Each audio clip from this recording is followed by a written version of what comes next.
Oh, that. 97. Ooh, so close. 102. Nice. 테니스도 축구의 월드컵과 같은 국가대항 대회 데이비스컵이 있다는 사실 알고 계셨나요? 데이비스컵은 120여 년 전인 1900년부터 시작되었고 매년 테니스 시즌이 끝난 연말에 결승 리그가 치러집니다. 올해 대회는 스페인에서 열리고 있지만 주최국 스페인이 8강에서 일찍 탈락하며 긴 빠진 대회가 되어버렸습니다. 데이비스컵 최대 우승국인 미국도 이탈리아에 2대1로 져서 8강에서 탈락했습니다.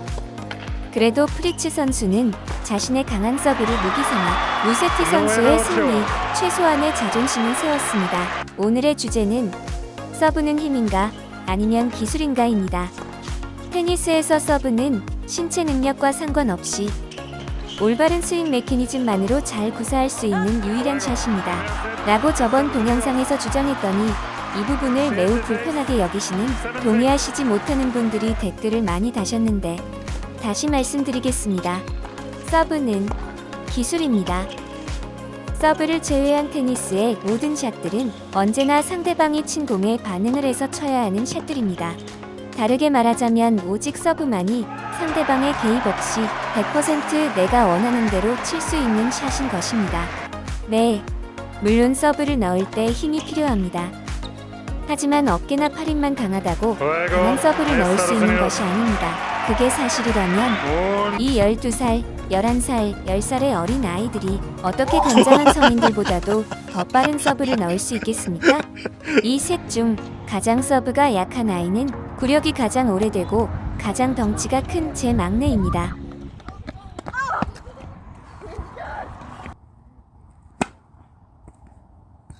제 막내의 서브는 잘 들어가 봐야 겨우 60마일대에서 형성되는 반면 이제 테니스를 64. 배운 지 That was your 1년이 조금 fastest. 지난 올해 10살인 애쉬는 경기 중 70마일대의 서브를 넣을 수 있습니다. 한국에서 테니스를 꽤 잘 Good 치시는 serve. 머드릭TV에 출연하셔도 전혀 이상할 게 없는 최상 2급 동호인분들이 구사하는 수준의 빠른 속도의 서브를 넣을 수 있는 것입니다. 자존심도 상하고 속이 상해서 혼자 서브 연습을 하고 있는 제 막내. 애쉬가 자신보다 더 빠른 속도로 서브를 넣을 수 있다는 것을 알게 된 후 이렇게 한동안 매일같이 서브 연습을 하러 가겠다고 했었습니다. 테니스 서브를 힘으로 넣는 것이라면 테니스 친 지도 얼마 되지도 않은 아직 이렇게 조그만 아이들이 무슨 힘이 있어 100km가 넘어가는 서브를 넣고 있겠습니까? 더구나 이 아이들은 선수가 아닌 순수 동호인입니다. 취미 삼아 일주일에 한두 번 코트에 나와서 테니스를 치는 아이들입니다. 애쉬는 제외. 애쉬는 선수를 할 계획을 갖고 있어 일주일에 2번 레슨을 받고 매주 평균 4번 정도 테니스를 치고 있습니다. 참고로 이 또래 선수하는 아이들의 실력과는 큰 차이가 납니다.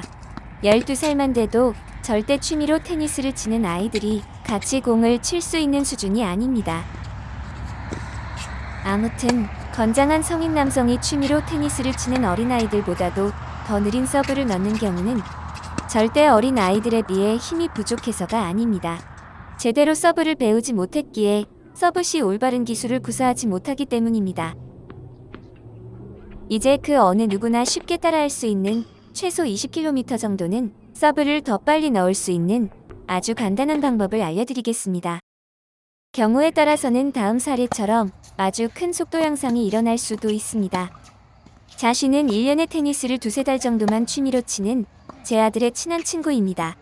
생전 테니스 레슨 한 번 받아본 적 없고 제 아들이 콜로라도에 없으면 같이 테니스를 칠 사람도 없지만 자쉬의 테니스 실력은 미국 USTA 등록 선수 기준으로 상위 15% 안에 들어갑니다.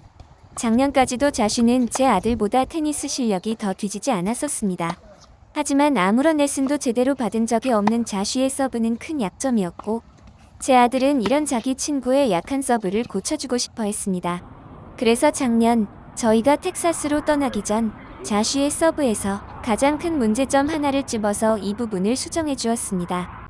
자쉬의 서브의 가장 큰 문제점은 무게 중심이 앞으로 이동하지 못할 뿐 아니라 오히려 엉덩이가 뒤로 빠지며 무게 중심이 앞으로 이동하지 못하는 것이었습니다.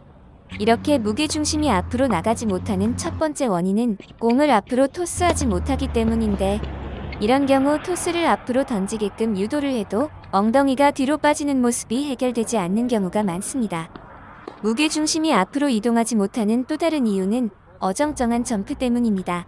앞으로 확실하게 뛰어오르지 못하고 제자리 뛰기와 비슷한 형태의 점프가 되다 보니 점프의 모멘텀이 앞으로 위로 향하지 못하고 아래로 떨어지게 되어서 오히려 역효과가 나게 됩니다. 서브 시 점프를 하는 가장 큰 목적은 무게중심을 앞으로 움직이기 위해서인데 점프의 각도나 높이가 부적절하면 공을 맞출 때 무게중심이 아래, 뒤로 이동하게 되어 오히려 서브의 속도 저하를 가져오게 됩니다. 이 문제를 가장 쉽게 해결하는 방법은 토스를 더 많이 앞으로 던져 내 몸이 이 앞으로 던져진 공을 쫓도록 유도하는 것입니다. 라켓으로 공을 맞추기 위해서 더 높게, 더 앞으로 뛰게 되기 때문에 무게중심이 자연스럽게 앞으로 이동하게 됩니다. 꼭 앞으로 점프를 많이 해야만 하는 것은 아닙니다. 점프를 앞으로 많이 하지 않고도 무게중심을 앞으로 이동시키실 수 있다면 이 방법도 매우 좋습니다. 유럽 선수들이 주로 사용하는 이 방식은 앞으로 뛰어나가는 방식의 서브에 비해 배우기가 더 어렵지만 깊숙이 들어오는 서브 리턴을 받기가 더 유리하기도 합니다. 제 아들이 구사하는 서브 방식은 이렇게 서브 리턴을 받을 때 뒤로 물러나야 하는 단점이 존재합니다. 반면 샤츠리안 선수 같은 경우는 뒤로 물러날 필요가 없어 더 여유롭게 서브 리턴을 처리할 수 있습니다.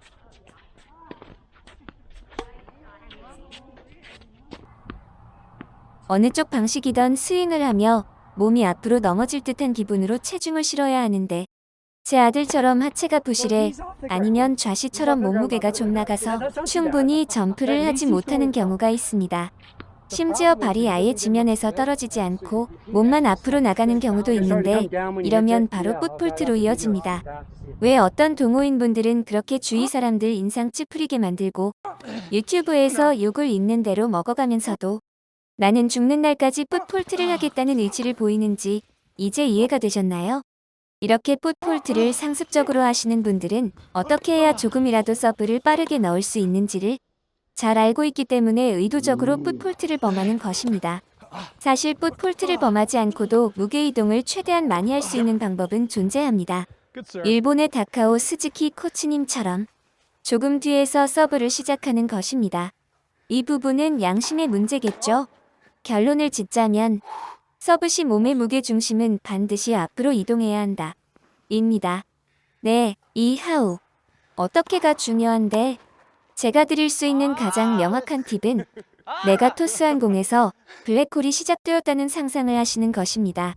그래서 내 몸 전체가 지금 이 블랙홀로 빨려 들어가고 있다라는 상상을 하시면서 이 무게 중심 이동 연습을 해보시면 좋을 것 같습니다. 결국 점프를 높게 해야 하는 거니 서브를 강하게 넣으려면 하체 힘이 강해야 하는 거네. 기술이 아니라 힘이 필요한 거네. 라고 하실 분들이 계실 것 같아 이 영상을 공유합니다. 저희 맥스UTR 구독자분께서 다른 분들을 위해 이 영상 공유를 허락해 주셨는데 이런 너무나도 강력하고 멋진 하체를 소유하고 계시지만 점프도 높게 멀리 되고 있지 않고 그래서 스윙 중 무게중심이 아래로 떨어집니다. 이분이 하체가 부실해서 강력한 서브를 넣지 못하고 계신다 생각되십니까? 서브는 기술입니다.